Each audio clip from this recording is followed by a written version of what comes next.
আসসালামু আলাইকুম বন্ধুরা, আশা করি আপনারা সবাই ভালো আছেন। আমিও ভালো আছি।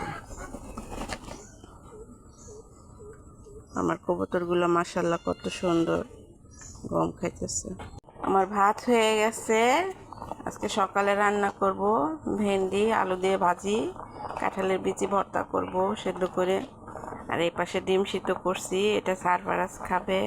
তো এটাই হচ্ছে আজকে সকালের মেনু। আজকে ফারজানা মাদ্রাসায় যায় নাই, ফারজানার মাদ্রাসা আজকে মাসিক ছুটি, এই জন্য আর গোশ রান্না করতে হবে। কাঁঠালের বিচি সিদ্ধ করে নিচ্ছি,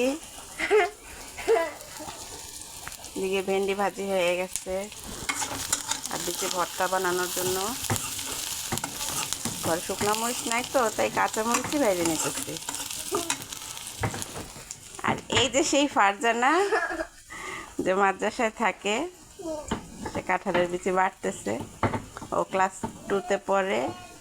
আপনারা সবাই দোয়া করবেন ওর জন্য, ও যেন মনোযোগ দিয়ে লেখাপড়া করতে পারে।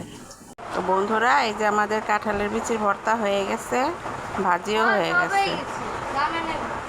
আজকের মতন ভিডিওটা এই পর্যন্তই। দেখা হবে পরের ভিডিওতে। সে পর্যন্ত আপনারা ভালো থাকবেন, সুস্থ থাকবেন। টাটা।